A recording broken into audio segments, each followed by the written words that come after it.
Well, good morning, everyone. Welcome to EAB University, a webinar series that's funded by the USDA Forest Service. My name is Robin Osborne, and I'm coming to you today from Kalamazoo, Michigan, where we are in the middle of a winter storm warning. Along with my EAB University colleagues, Amy Stone from The Ohio State University and Cliff Sadof from Purdue University, we are welcoming you to today's presentation entitled Staging Your Urban EAB Infestation to Improve Protection and Planning, given by our own Purdue entomologist, Cliff Sadof. Now, this webinar is in three parts. First part, development and validation of a model that describes ash decline over time in an urban forest. Number two, how to visually inspect your trees to map your location on the decline curve. And three, how to use this information to improve municipal ash management with the newly improved web-based EAB Cost Calculator 3.0 and insecticides known to protect trees with a DBH in excess of 48 inches. This work was conducted at Purdue as a joint venture between Dr. Sadof, Matt Ginzel, and their graduate students. Before we get started, please know that we welcome your comments and questions. Please feel free to write them in the question and answer feature, which you can find by mousing over the bottom of your screen. We will make a note of these questions and we'll have our presenters respond to them after the presentation is ended. To keep these free webinars coming, we need your feedback. There will be a link provided to you in the Q&A pod at the end of the webinar for a short, voluntary, confidential survey that we hope that you'll take the time to fill out. If you're one of the first 10 people to fill out the survey, we'll be sending you an EAB goodie bag. But either way, we hope that you will give us your feedback. I'll also be sending out an email after the webinar with the link to the survey in case you weren't able to access it during the webinar. For those of you wanting CEUs, if you would like a certificate indicating that you participated in today's live webinar, complete the survey and then send an email message to Amy Stone at stone.91@osu.edu. Certificates will be mailed to you within a week of today's program.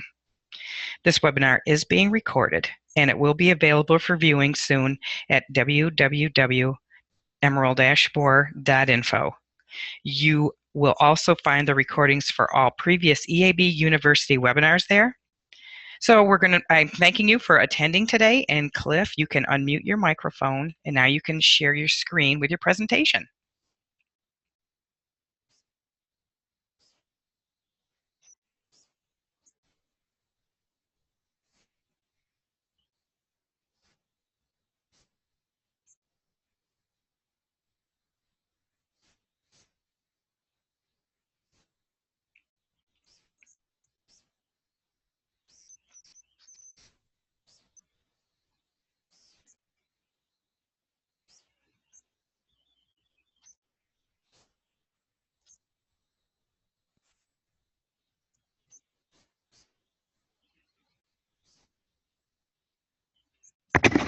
Can you hear me now?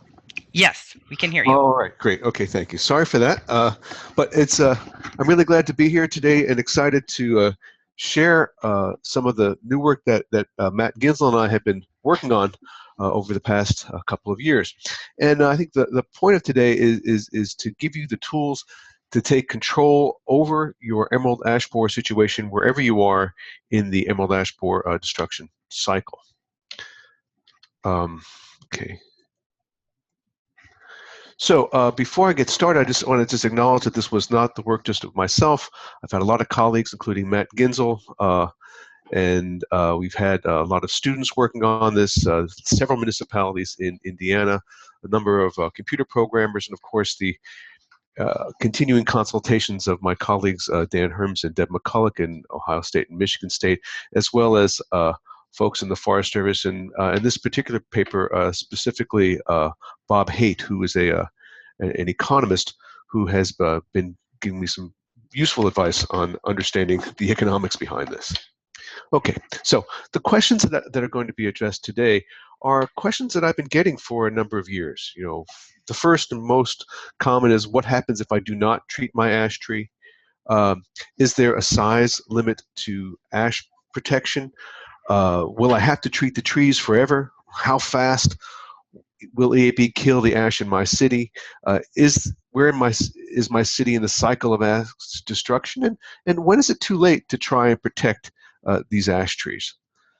So I'm going to take these things one at a time. And first and foremost, I think you should really understand is that the decision to not treat an ash tree on a city street is this decision to let that tree die.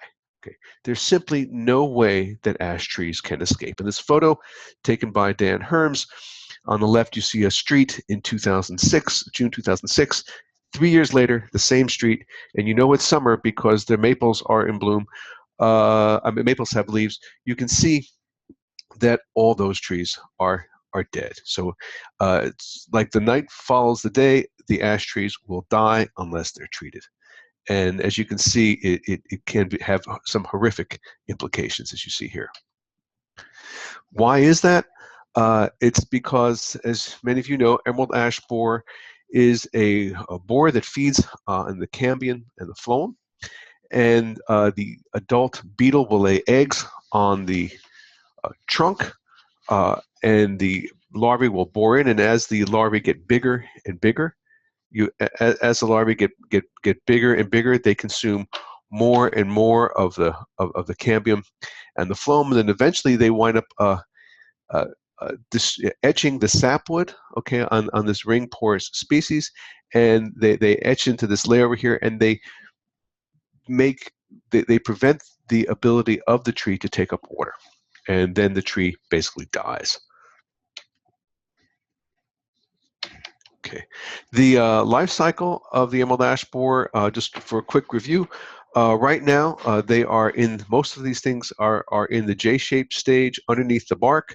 Here we see my grad student Donnie pulling out one of the prepupae, and they, in April, as things start to warm up, as it will get warm again, they will pupate. The adults will come out in May. They'll fly from May through June, and then they'll mate and lay eggs. They will then, eggs will be on there in July. They'll hatch to larvae. They'll start their feeding, and you see this classical zigzag gallery shape, and that's the cycle. Typically, most of the emerald ash borer will take 1 year to develop, but in many cases, especially in the early stages of infestation, it may take 2 years to develop. One of the things that we've done in order to try and convince people that they need to treat is we developed this decision guide, which is available at our website, eabindiana.info. And you can see this guide starts off by saying, you want to start with an inventory of your ash trees to know how many you have, where are they, so you get an idea of the scope of the problem. And then the first question is, do you want to save your ash trees from emerald ash borer? If the answer is yes, and they're worth saving, you have some procedures to protect them.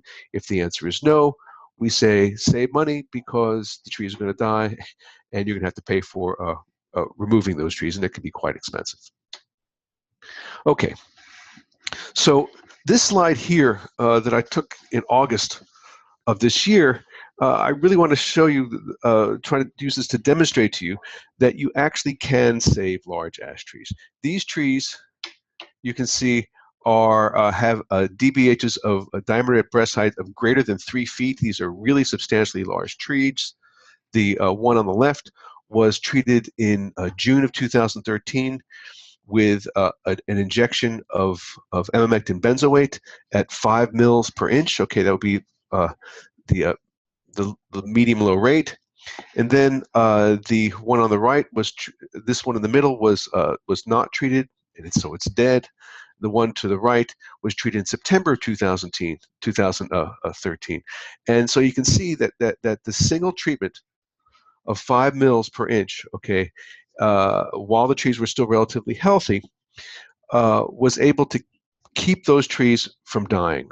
We actually have 30 trees in this study, and not all the trees are as cleanly distinct as these things here, but the trees that were treated in June have lost about 10% of their canopy. The trees that were treated in September have lost about maybe 15 or 20% of their canopy, and the ones that were unprotected on average have lost about 2/3. We're in the middle of the study, and we hope to continue. We're going to retreat again in 2016 to see if, in fact, we can actually get away with this cycle. And a lot of what we're doing really is testing what Dan Herms had looked at with some trees that were between 20 and 25 inches in diameter, and in Ohio. And what you can see is they treated trees with emamectin benzoate in 2006 before there was any canopy decline, a single time. And then they tracked the canopy decline over time. The controls you can see, are starting to decline, but all the treated trees are, the treated trees, they tend, which is the red, yellow, and blue lines, they are maintaining very good control 2 years after treatment. This is pretty much what we saw this year in that slide I showed you before. And then what we're going to do is we're going to treat these trees in, sorry, I'm running into little computer difficulties here. Okay. We're going to treat, we're going to treat our trees again in the fourth year. It would correspond to 2009 over here to see if we can maintain some of this control. So a lot of the options for controlling emerald ash borer with insecticides are included in our bulletin, which is available at the emeraldashborer.info website. We try to make this contain the latest research. There has been some new work that was done in 2000, and well, actually, it was just published in December online of 2015. That shows that we know a little bit more about the toxicities of these different insecticides to the different life stages. It turns out that azadirachtin and emamectin benzoate will kill all larval stages of emerald ash borer, whereas imidacloprid and dinotepfuran are killing the first and the second larval stages of the emerald ash borer. Imidacloprid is not as toxic to the adults as dinotepfuran, and emamectin benzoate is by far and away the most toxic to the adults. Azadirachtin does not kill the adults, but it reduces their fecundity. And so typically, azadirachtin is one of those products that we can use before we see any signs of tree decline, whereas the others can be somewhat curative in nature. What we can see here is that even though there is some decline in treating trees with merit, which is these are imidacloprid soil drenches on some rather large trees. We can see that if the material is applied in the spring or at a double rate in the fall, we wind up successfully protecting the trees in comparison with the white line that is the untreated control. So even though it's less effective, especially on small trees, imidacloprid can in fact be a good product to use. So, but in practice, one of the questions that I'm always asked is there really a practical upper limit for tree rescue? Well, there are a number of studies and people have shown that you could save any living part of a tree with the emamectin benzoate injection. So if you look over to the right of the slide, there's a tree that says 50% canopy thinning. You can see that this one over here, the central part and the right-hand side is virtually dead. You could save all the green part, but as an arborist or as a tree manager, you probably wouldn't want to, because you're going to have to cut out the dead part anyway, and there's not going to be much left of a tree to save. 30% is probably the upper limit, where there is enough of a green tree left to be able to shape that back into a tree. And of course, you can save trees with 10% canopy thinning, with just minor amounts of damage. Now, one of the things that I find, which is a little difficult, is that it's hard to communicate to people what we mean by canopy thinning. It's a bit of an unfamiliar term for many people. So we have a bunch of apps that we developed at Purdue, and the one that we like for flowers, tomatoes, and trees.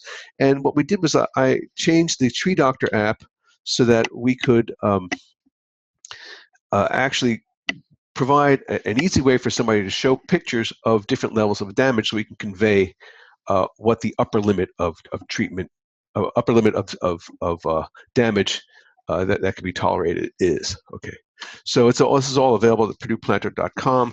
You essentially get into your you would get into your Tree Doctor, select a tree, and then select an ash species, and then choose leaves or needles, and flip through some pictures until you start noticing a tree that had gotten a certain amount of canopy thinning.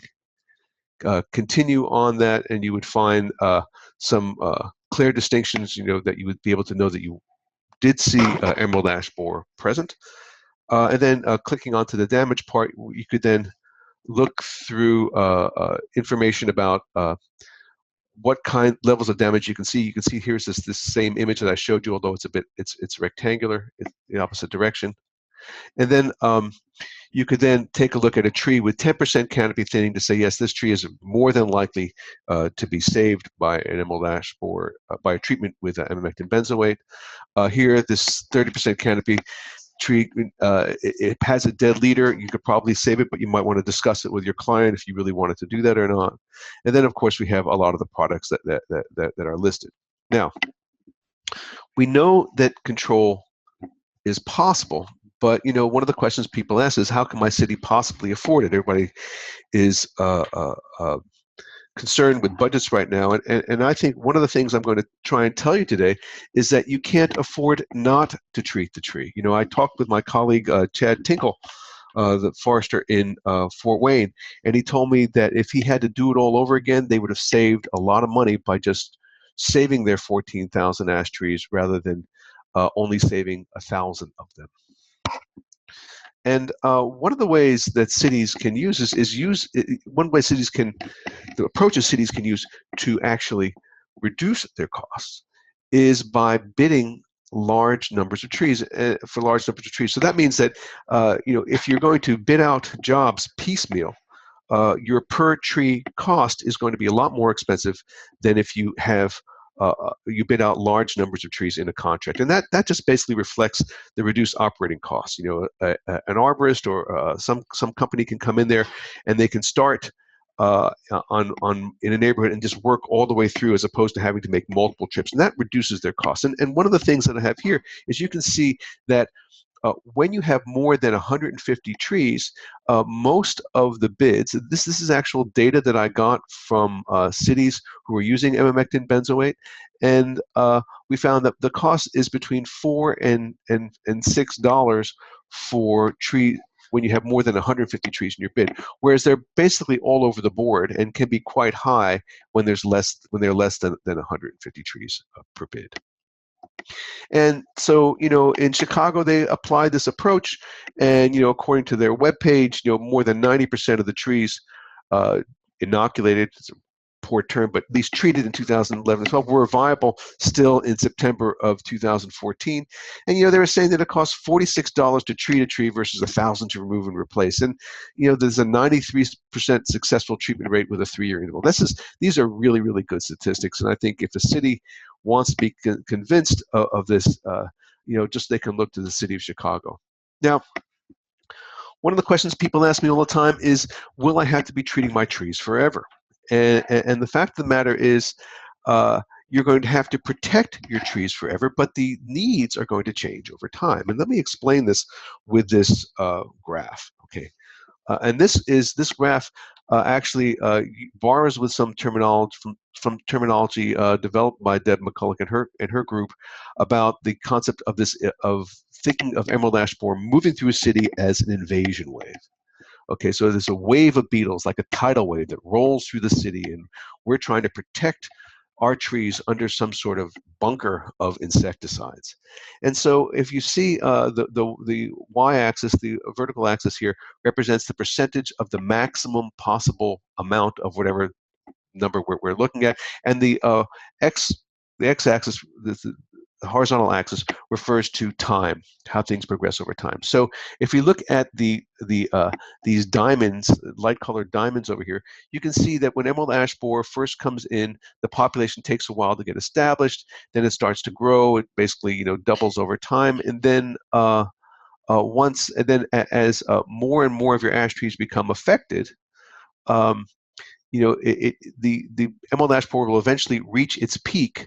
Okay, when most of the trees have lost more than 30% of their canopy. And then as the trees start to die and there's less and less phloem for the emerald ash borer to feed on, the population of emerald ash borer will actually go down until eventually by year 10, it is probably about 80% of what it was once before. It's only 20% of the maximum. You go from 100% down to about, let's say, 16%, and then it continues to go down, and then after a couple of years, it might start rising up again as we have more and more untreated trees in the area. So typically, what I'm saying is that during this 10-year interval, you want to be very aggressive with your treatment. And then after all the untreated ash trees are dead, you want to just inspect your trees from time to time, at least on an annual basis. And if you start seeing woodpecks or evidence of new feeding, then you can treat with emamectin benzoate once, and that'll give you at least 3 and maybe up to 5 years of control. So this is the model that we use when we're thinking about managing. So once again, in the early stages of the invasion, you want to be very, very aggressive, and then afterwards you go into a maintenance, or I like to call that an IPM mode. So the model that we use is a doubling model to describe ash decline over time. And that simply means that we start off with 1% of the trees being affected, losing more than 30% of their canopy, then 2%, 4, 8, 16, 32, 64, and then finally 100. And this process takes 8 years. So, that was my guess. And, actually, I had the guess I was talking with Deb. I said, so Deb, when do you think, Deb McCulloch, I said, how often do you think, what's the progression going to look like? It says, well, I think that the mortality of trees probably doubles every single year. So I thought I could go with that, and that was how we developed the model. So I talked with Chad Tinkle of Fort Wayne, and he was gracious enough to share his ash removal rates. So what I did is I knew that he lost 14,500 ash trees over this 8-year period. And I knew that he had detected them first in 2006 because he was actually the one up in the trees that actually found the first incidence of emerald ash borer. And then what he did is the blue line represents the rate at which trees were removed over time. And you can see this blue line tracks my predicted amount, the 1% of the ash, 2, 4, 8, etc. Pretty much all the way throughout this entire area. There's a little bit of a deviation over here, but I consider that close enough. So I think that our doubling model is a very good approximation of what is going to happen in a city, at least based on the data from the city of Fort Wayne. So we reskinned the cost calculator yet again. This is 3.0. This is the third time, and we were able to take advantage this time of moving the calculator to a faster server, so we can now handle up to say 18,000 ash trees for an inventory. And basically, all you need to do is, if you have an inventory of your ash trees based on size class and some estimates of local costs for removal and for treatment, you can then predict your costs and the size of your forest over time. And we use this invasion wave model to predict this. It'll also allow you to stage your infestation based on the percentage of ash trees that have lost more than 30% of their canopy. So one of the things that we've learned over time is that it's not always that easy to find the emerald ash borer early in the area. So let me just sort of say it like this: in the first year of this model, when there's 1% of the ash trees have lost more than 30% of their canopy, that means 1 out of 100 ash trees are expressing a symptom. The second year, it's 2 out of 100, okay? The third year, it's 1 out of 25, okay? This is going to be still fairly difficult to detect. And then by year 4, when there's maybe 1 out of every 12 or 13 trees is showing symptoms, then we might start being able to detect them. But surely by year 5, when 1 out of every 6 ash trees in this community have lost more than 30% of their canopy, people are really going to are likely to start to notice this. And so, so let's say if you were a typical city that was likely to notice emerald ash borer when you had lost 16% of your canopy, 1 out of 6 trees, you could start your simulation in year 5. Well, that sounds great, but the logical question I get from a lot of folks is, well, how do I know where I am in this phase of ash decline? Well, Matt Ginzel and I worked on this project, started this a couple of years ago, for a number of reasons, but we were able to use our data to figure out how to determine where a city was in the invasion cycle. So what you would do is you could just identify and survey equal numbers of trees, say in August or in the summer of a year, or after the trees have leaved out, and identify equal numbers of trees that had lost less than 10% of their canopy and between 10 and 30% of their canopy. And then in year 2, you would follow up on those same trees and record the number of those initial trees that you looked at in year 1, and record what percentage of those trees have lost more than 40%, more than 30% of their canopy. So the idea is you take relatively healthy trees that you start out with and track their decline over time to see where you are in the cycle. Okay. So graphically, it kind of looks like this. We would take a look at, so you would say you would pick 50 trees. So in our particular study, we picked 50 trees that were in the good category. Then we picked 50 trees that were in the fair category. And then every year we would survey them and watch their decline into the poor or worse category. And these would be the untreatable trees. So we started the study in 2010 in Som Park, which is in Indianapolis, and we know that emerald ash borer was introduced courtesy to a Michigan nursery in 2006 when trees were planted on the Hazeldale Parkway, about 1.5 miles from where we did the study. So we took our first observation in 2006. We chose our 100 trees, and in 2011 we noticed that there was about a little over 50% of the trees that were either good or fair went into the poor category. By 2012, close to 90% of the trees went into the poor category. And then, there was just a few hangers on there, but we still had about, we had almost 100 of the 110 trees that we're looking at really had lost more than 30% of the canopy, were bad. So basically, we're finding that this model predicted pretty well where we were, and we can see that even at this point, we knew that we were late in the game. We knew that by this point we were in year 6. So if we were on the ball and we could actually do some injections at this time, we could have saved some. But really, once you get to this point at 32%, you really are sort of running out of options. Okay. We did this also concurrently. We started this study also in Lafayette, Indiana, before emerald ash borer was detected in 2010.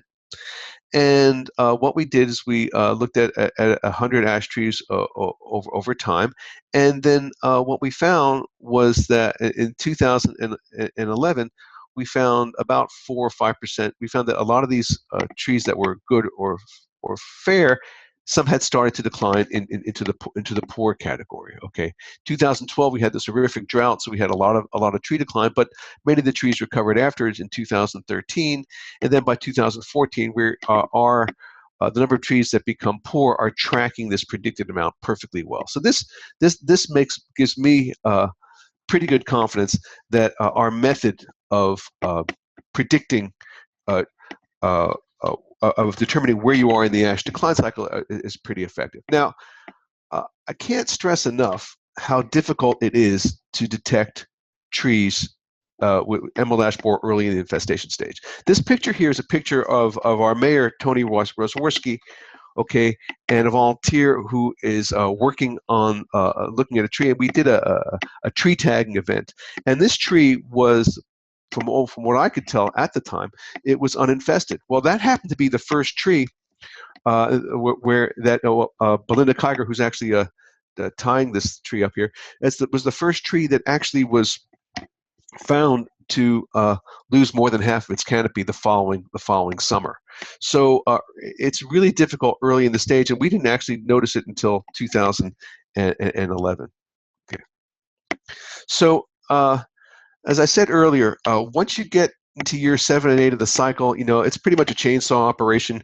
Most of the trees are not likely to be saved with insecticide, and I think that one of the things that we want to think of is that that if you're lucky, you might be able to find or at least mobilize your community early in the game to get some management activity in place, or more than likely you're going to have to wait till later in the game until trees are dying and trees are starting to show symptoms and people starting to notice it before you can get community support. So what I'm going to do is I'm going to use the cost calculator to show what happens in terms of costs and benefits when you start your management practice early in the season, or early in the cycle, say in year 1, versus late in the cycle where it's relatively easy to detect in your community.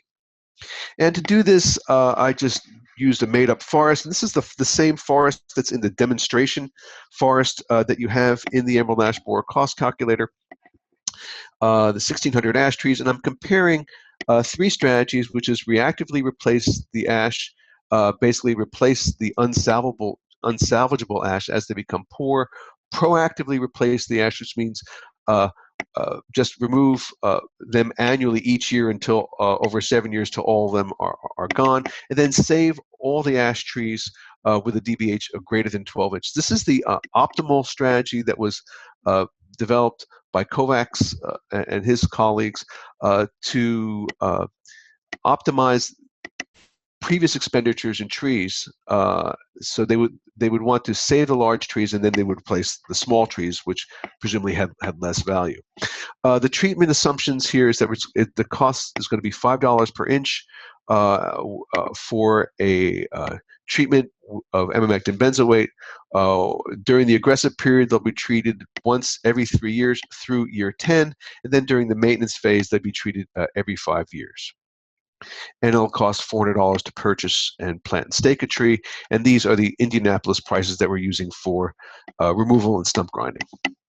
Okay, so using this $5 per inch, okay, this is what we see. The y-axis here, okay, this is the represents annual costs. The y-axis refers to the cost outlaid each year for each of the 3 strategies over a 25-year period. And when you start in year 1, you notice that the replace less than 12 inches pretty much has the lowest costs each year.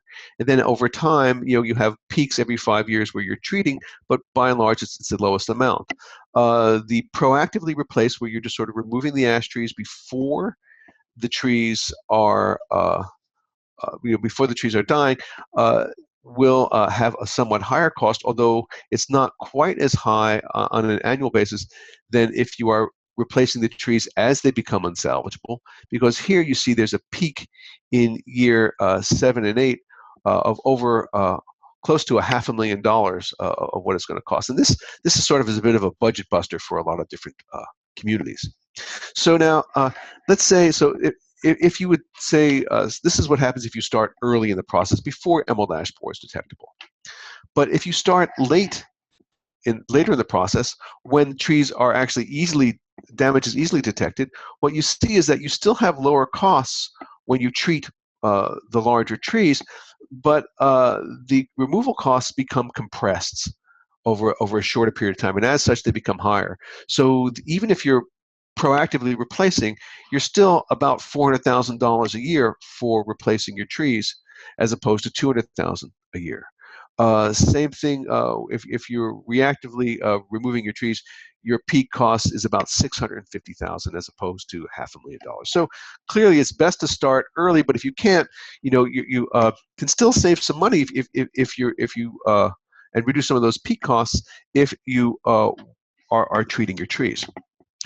Over time, if you look at the cumulative costs of these treatments over time, the black line over here and the red line, you can see that over time, these costs, if you add the costs year after year after year, what happens is that you have over $1 million, about $1,100,000, $1.1 million, okay, to remove and replace all your trees. That, over the 25-year period, is more expensive than protecting all the trees that were initially less than 12 inches in diameter. Now, if you would start late in the season, I mean later in the game, you would still have the same sort of a pattern. Even though you started off with 16% of your trees beyond saving, the long-term benefits of this still are realized. So in other words, so that you still have lower costs for saving your ash trees than you do for proactive replacement. Now, the relative benefits of this are huge, okay? In both these situations, you wind up with a much larger forest if you protect your trees than if you remove and replace them with smaller trees, okay? It's pretty much common sense, when you replace substantial trees with 2-inch diameter trees, you wind up, the forest size as measured in dBH is much smaller. So in summary, starting your management program in year 5 after damage is noticeable in the community will provide less benefit, and it will provide benefits, but it still costs less than the replacement. And this, for me, is very hopeful for communities that must see damage before they act. And I think that's probably what many communities would probably be thinking about. Now, in terms of cost and benefit, what I want to do is I want to look at this a little bit differently after talking, okay, with Bob Haight. He suggested that it'd be a good idea to maybe do a bit of a cost-benefit analysis. So what I did was I decided to look at the costs each year and compare that with the benefits, which would be the sum of the discounted DBHs for each year. So in other words, like I would take, for all the years that I would have a certain amount of a DBH, I would consider that a benefit, and I would add the years together. So it would be the sum of all the annual benefits versus the sum of all the annual costs. And when I took this approach, I thought the first thing that jumped out is no matter how I looked at it, when I looked at the cost to produce accumulated years of benefits, the $5 per inch treatment cost was much less. For all the strategies that involve treatment, was much less than if it was $10, which makes sense.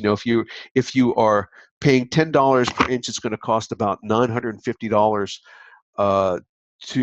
to have this accumulated unit of benefit, versus if you do it $5 per inch, the cost would be about $579. So it's about a 40% reduction in the overall costs over time. So clearly,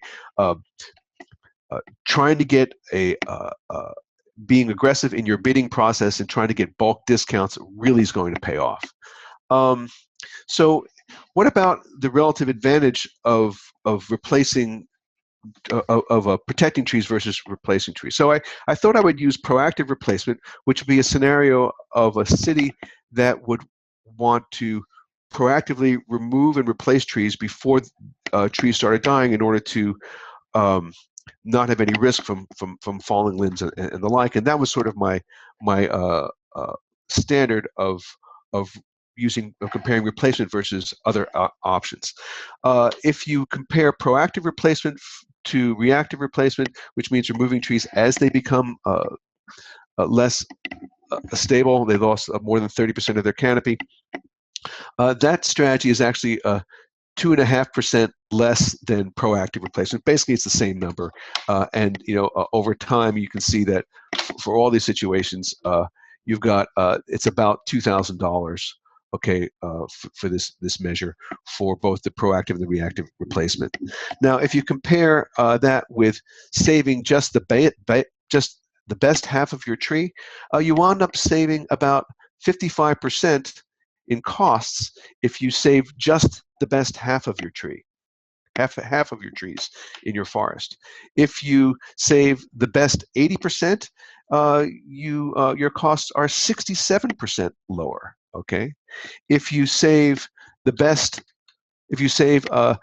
the larger trees, you are saving your costs are 68% lower. And if you save all your trees, your costs are 71% lower. So by all these measures, what I'm trying to say is that when you treat your trees, you're saving money, no matter how many of these things that you're going to treat. And the more you treat, the more you save. And just another way of looking at this information, I ran the calculator in an 8-year cycle for what happens it would cost if you had a $10 per inch bid. And what you can see here is that the annual costs, which is this blue line of the treated trees, is higher than on the years that you're treating than the proactive replacement of the ash trees, but these are still lower than the price of reactively replacing the ash trees. And while there is economic advantages for a good number of years, after year 17, your costs start to becoming, after year 21, your 17, your costs start to becoming a little bit higher. So, in summary, what I have to say is, in response to the questions I addressed earlier, is that trees with a DBH of greater than 48 inches in diameter can be protected with 5 mils of emamectin benzoate if it's applied once every 3 years during the aggressive period, that is during the initial invasion wave. And then after the invasion wave, trees can be treated less frequently and still be protected. And we presented a way to easily stage your infestation to see where you are in the invasion wave, in this ash destruction curve, and how to use the emerald ash borer cost calculator to predict costs. We also show that saving trees is less expensive than removing and replacing them, and that it pays greatly to use bulk pricing for treatments to decrease the cost of saving your trees. So with that, I'd like to open the floor for questions.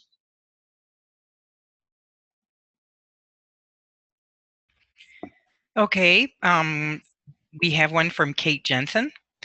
It says, assume these calculations are based on using a contractor. What if we, a national park site, go in-house, so have to purchase our own equipment that we only have to buy once, and pay our biotechs about $17 per hour? Is there a way to calculate for that? Sure. Yeah. You just have to do a little math. So what you want to do is, and this is, it's kind of like calibrating a sprayer. Okay. What you want to do is take a bunch of trees. Let's say take 10 trees. Okay. After your people are trained, you would take you could take 10 trees and with a known DBH, and calculate how long it would take to treat 10 trees using the injection equipment. And then if you knew how long it would take, you could then figure out your labor costs for doing that. And it is going to vary a bit. It depends on what kind of application equipment that you're using. There is the Tree IV, which is I'm just talking about Arborjet products because I'm a little more familiar with those. The Tree IV, and I know that Rainbow has got another device as well too. But I know that Tree IV is powered by a bicycle pump. It takes it gets the material in quite quickly, but it's dependent on transpiration rates. There are a couple of hydraulic devices that allows you to get that material in more quickly, but the equipment is a little bit more expensive. Um, and So you'd have to figure out how long it would take on a per tree basis. And then once you do that, you can calculate your labor. And then the costs of the product, I know that it runs about somewhat north of $500 for a liter. I think it's like it's maybe $500 to $600 a liter. So you want to figure about 50 or 60 cents per inch diameter of product itself. And then you have the costs, and then you have the labor associated with that. But typically, if you're doing it yourself in house, the prices of $5 or less per inch DBH is easily attainable. Next question. That is the only question I have now, unless folks want to pop on and write or type up something here. I appreciate your presenting all this information, Cliff. It's been really good. Yeah, and this is actually a part of a publication that's being submitted to a journal soon, so it'll be in print. Okay. Kate says thank you. Thank you. I'm not seeing any more right now. Okay. Cliff, could you, if you want here, if you could type in your email address, either in the chat pod or in the Q&A, just in case we have people to think of something after. I just got a question from Pete Smith. Okay. What is the impact of repeated treatments, drilling in the trunk on treated ash trees? Will the decay in the trunk overtake the benefits of treatment? That's an excellent question. There was an article that just was published in Arboriculture and Urban Forestry. I think, I forget exactly, I think it was a Michigan group was doing some work on this stuff. I think it might have been either Dave Smitley or Deb McCulloch's group. But what they did find was that there was really no real impact on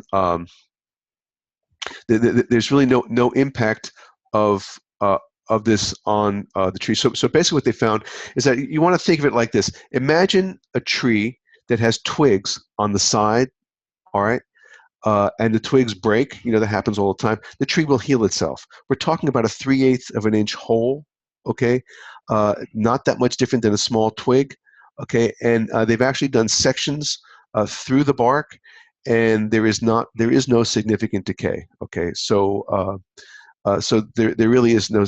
So that's how that works. I'm going to just type from Q&A my email, if I can find it. Let's see. Open. Oh shoot. Q&A open. Answered.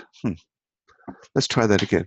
So I just got another one. Actually, my email is csadof@purdue.edu. Okay, but this question was: is there an online video that demonstrates treatment of trees?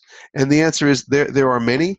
If you go onto if you get my app, or you go onto a website, it has a link to what to expect when a tree is injected, and we have a video of a professional injecting a tree.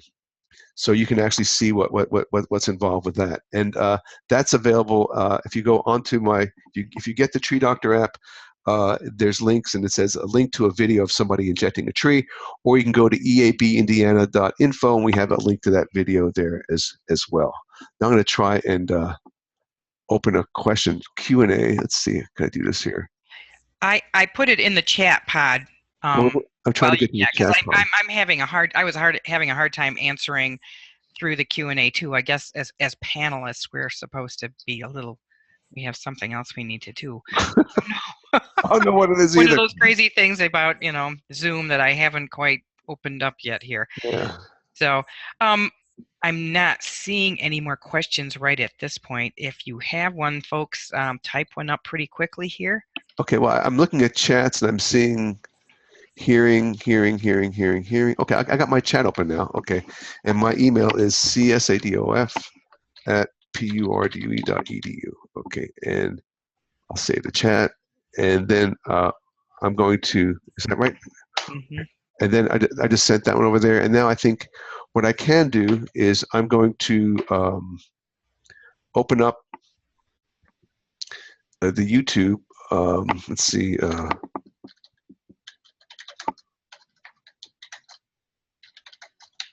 Injection and video. Okay, perfect. Okay, and here is a YouTube video. Oops. I'm going to stop that.